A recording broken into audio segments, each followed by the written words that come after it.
Overall, a really good rookie class this year. We love the rookie class for Dynasty, but there are a couple rookies that, like, when you look at where they're being drafted in rookie drafts or where they were drafted now that we're past them, they're being overdrafted for sure when you're looking at the hit rate. Let's start with Troy Franklin. Troy Franklin to me is the most obvious example of a guy that analytically is being overdrafted given his draft capital, even given his situation. Because when you're looking at guys that come fourth round or later, especially wide receivers, I saw a tweet, and I wonder if Luke can find it for me, but I saw a tweet that was basically talking about like the hit rate for fourth round wide receivers and like them averaging like 10 or more points per game. And it was like, it was some number. It was like 10 out of 140 or something. Like the hit rate is like 3%.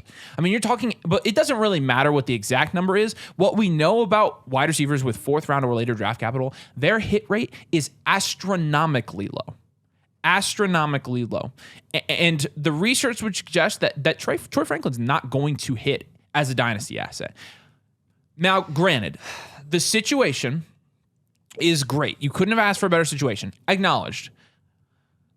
With that being said, he's being drafted at the end of the second. You've seen Troy Franklin. I mean, I personally have seen Troy Franklin go over Xavier Legette. I've seen Xavier Legette win the first round. I actually, there was a draft that I was in where Troy Franklin went at the 112. I was in one. The highest I saw him go was the 2-4, but that's ridiculous. Yeah, Now that's I stupid. saw the 112. What is that, a dumb league? No, it was not a dumb league. What? Sounds like a dumb league to me. I mean, there's dumb people in non-dumb leagues, but it's true. It's another dynasty league. It happens. But again, when you're talking about Troy Franklin going in the mid-third, I'm like, yeah, that's a great dart throw right there. Really guided dart throw. But people are taking him at the end of the second. I mean, you're taking over guys like Xavier Legette, taking over guys like Ricky Pearsall, guys like Marshawn Lloyd and Blake Corum, both running backs with day 2 draft capital. And the reality of it is, analytically, and you can play the talent evaluation game. You can play, and if you look at Troy Franklin and you say, you know what, I see a good talent, I see a really good situation, I'm gonna bet on him. That's fine. Like, hold Troy Franklin. Definitely go with your gut, and we're not shorting anybody for holding somebody that they're high on. But personally, we like to play the numbers game as well as the scouting game. Like, into our eyes, like, Troy Franklin really did lose some value after the combine, and we were kind of ranking him lower after that. And then he got drafted that low. So, like, I think that confirmed that, like, NFL teams saw the same thing that we saw, even though we're idiots. So with that being said, you would have expected Troy Franklin, who has that price, to go third, fourth round, like a fourth round wide receiver should, and not over guys with day 2 draft capital. But what you've seen is Troy Franklin as a fourth round wide receiver going over guys with day 2 draft capital, whether that's a wide receiver, whether that's a running back, whether it's even tight end. It's really not acceptable. I mean, when you're not acceptable, not meaning you can't do it, but not acceptable meaning like the analytics really suggest you should be taking somebody with a higher hit rate there. Yeah, this is clearly one of those situations where people are calling their shot. They are staying dedicated to Troy Franklin because of his prospect profile and betting on him being a faller that should not have fallen in the draft. And I'll tell you what, like, I'll be honest, I like Troy Franklin.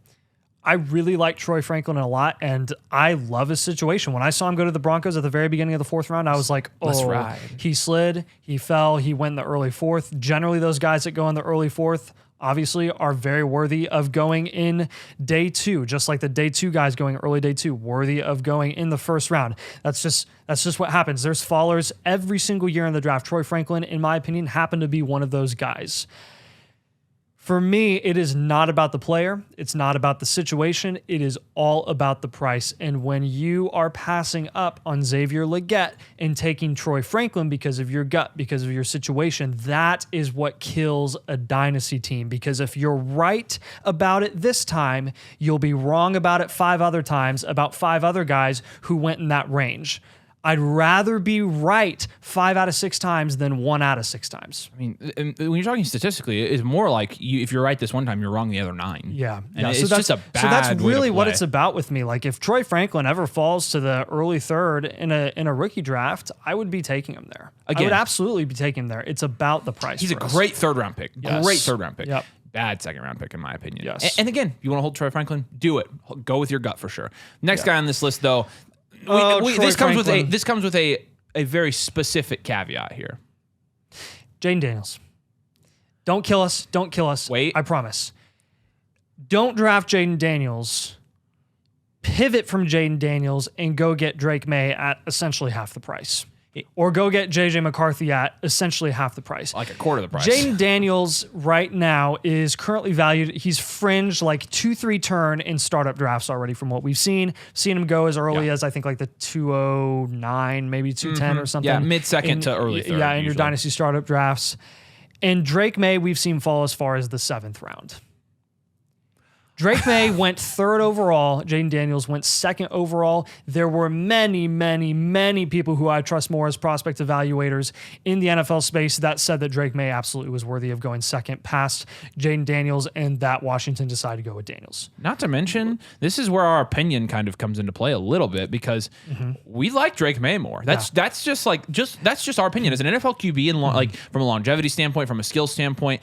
But are we sacrificing value based on our opinion? No, we're playing the market saying this is our opinion of Drake May, who's already should be in the same tier as Jaden Daniels based on draft capital and talent upside, which honestly, Drake May, in my opinion, has more talent upside. He's a 21-year-old guy who has a ton of rushing capability and a way better arm than Jaden Daniels. Jaden Daniels is 23 years old, and he has rushing upside. Like, this to me is absolutely 100% a no-brainer because I cannot tell you how many questions I've answered from our supporters over at flockfantasy.com/domain, have to use code domain, where they ask me like, hey, who should I go with at the 103 in my Superflex league, my Superflex rookie draft?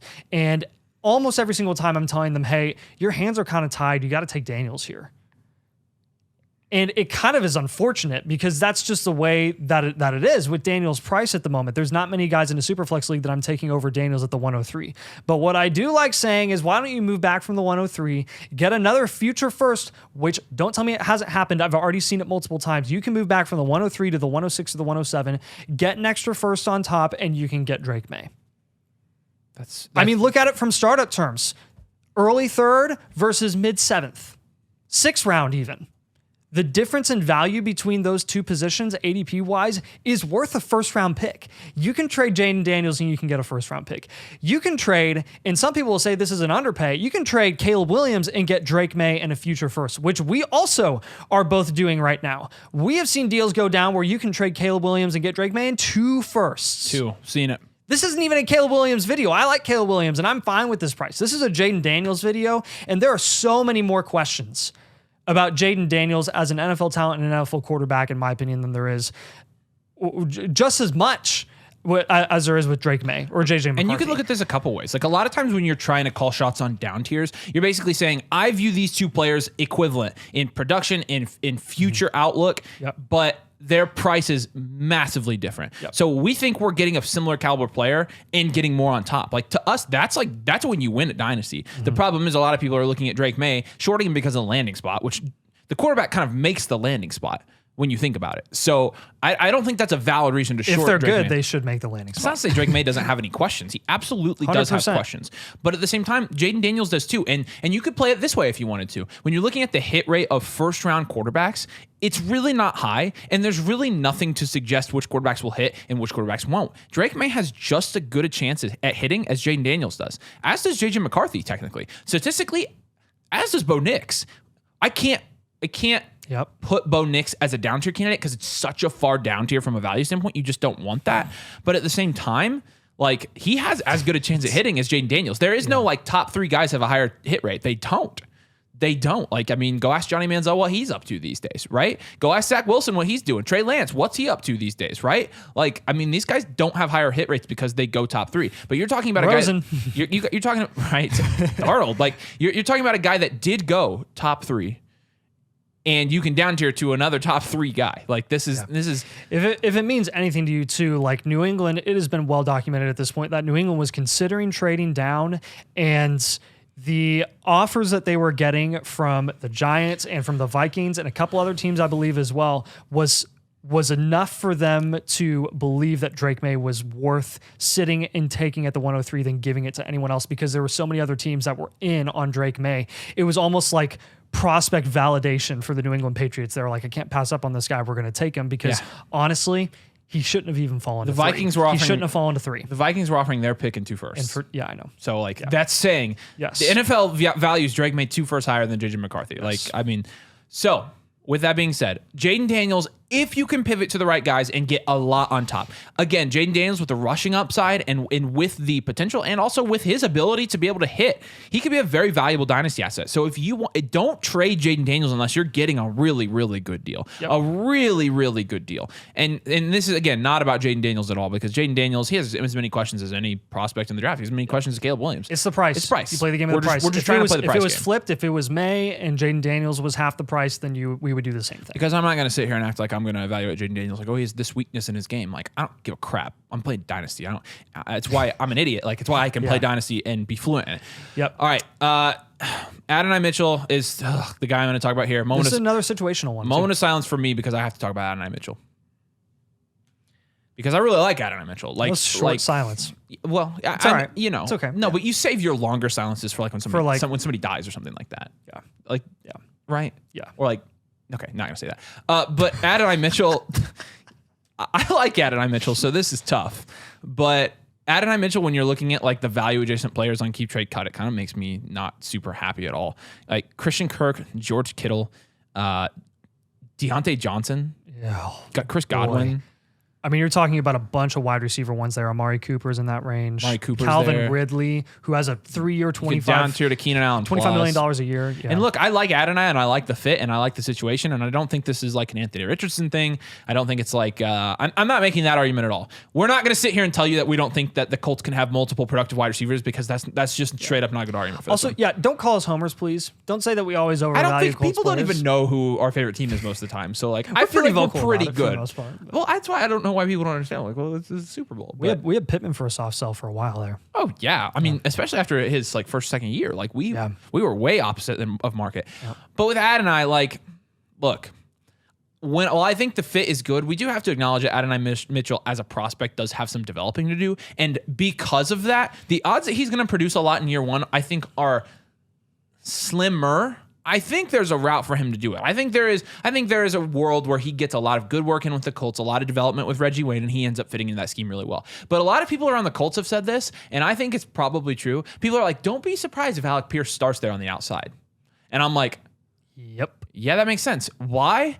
Because he's been there for 2 years already. And because he's really good at this thing called blocking that we don't really count in Dynasty because it doesn't score us points. Super valuable. But the NFL does. Super valuable in a six-pack offense. And it's very valuable in the offense the Colts are going to be running. So with that, I mean, maybe his opportunity is limited this year. But again, like if Adonai Mitchell's going early second, I'm passing on Adonai Mitchell and going with a first-round wide receiver or a day 2 running back there. Now, if you're getting Adonai Mitchell at like the 2.9, 2.10, that's really good price for me. Like, I'm comfortable taking him there. I think he's a great. The problem is Adonai Mitchell's been going 2.3 to 2.6 mostly. Yeah. The big lesson here is don't pass up on a Ricky Pearsall or a Xavier Legette, who both have first-round draft capital, for a guy in A.D. Mitchell who legitimately, after this season, could have been the third producing wide receiver in that offense. Yeah. So where you can get him for cheaper going into his second year. And look, I also think with Adonai Mitchell, like this might be one where even though I like Adonai Mitchell, I'm going to trade him away now and then I'll buy him back after the preseason when he does nothing. Yeah. The preseason's a great time to buy rookies, guys. Yep. Even if you trade them, they'll get sold back to you. I've done it year after year after year when I'm like, I'm just going to play the market on this guy. Garrett Wilson was like that. Garrett Wilson didn't do anything in the preseason. You buying him right before the first game of the season, and he went off his first game. We're like, oh crap. I want to talk about this one. So just because I think you'll probably think it's amusing. So if Brendan Rice, and we have this discussion all the time in Dynasty with notable families. If Brendan Rice wasn't Jerry Rice's son, we wouldn't give two flying craps about Brendan Rice. None. He is a 7th round wide receiver prospect. Barely drafted, like not beginning of the 7th. Almost like, undrafted free agent. The 4th to last pick. Guys, that is like, there's a reason that the last pick is called Mr. Irrelevant.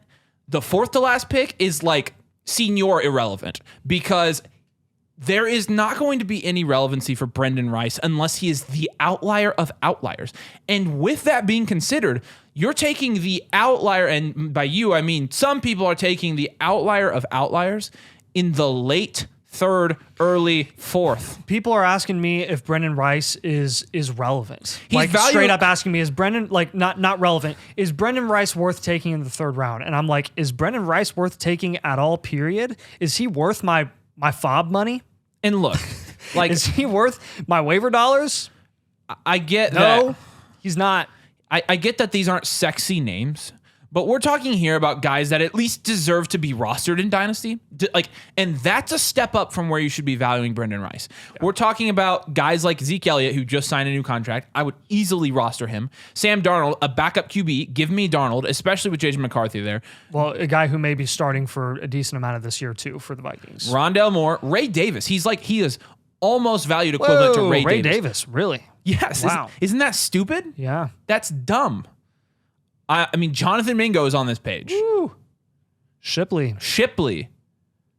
Braylon Allen, Treylon Burks, Spencer Rattler. All those RB2s, all those day 2 running back 2s. Like, he's being valued equivalent to a 25 third. Like, if you can get a 25 third for Brendan Rice, you will thank me a year from now. Like, guys, 7th round rookie picks are people that more often than not don't even make the roster. They don't make the roster. The outliers are the ones that make the team and play special teams maybe. Again. Like, seriously. Again, Brendan Rice, if he were not Jerry Rice's son, would not be on your radar. No one would care. And when you have situations like that, you take any value you can get. You can get a late third. And if you can get a late third for Brendan Rice for next year even, you are absolutely taking it. Give me anything. Anything rosterable in Dynasty for Brendan Rice. Tez Walker is not that extreme, but he's being valued almost at the exact same place as Brendan Rice. Tez Walker is interesting because, he once was a good prospect. Compared to Brendan Rice, he actually got decent draft capital in the 4th round. Day 3 draft capital, 4th round, not bad. Going to a wide receiver room that is not loaded, per se, or to put it nicely. And look, our big thing with Tez Walker at this point, though, is like, if you're going to take a shot on a guy like him, take a shot on a better landing spot.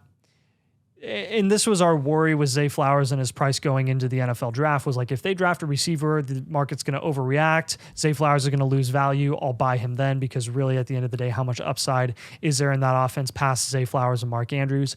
Not a ton. But like, why did Tez Walker get why did Tez Walker get a value boost because of this?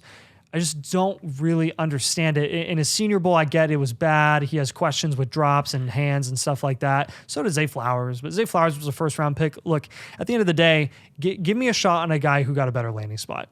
Yeah. I'll take a shot. Look, if Troy Franklin's price wasn't outlandish, I would be pivoting to Troy Franklin, who should be going in the same range as Tez Walker is right now, but he's not because of obviously the landing spot. But Tez Walker is just not a guy that I'm taking a shot on at the moment. This is kind of the range where it's like, pass up on him and just go get a running back instead. Go get a day 3 running back because they have a better chance at hitting historically. Like, we've done this research. We did a video about it a week ago before the draft, and it's proven to be true. It's proven to be accurate. Yeah.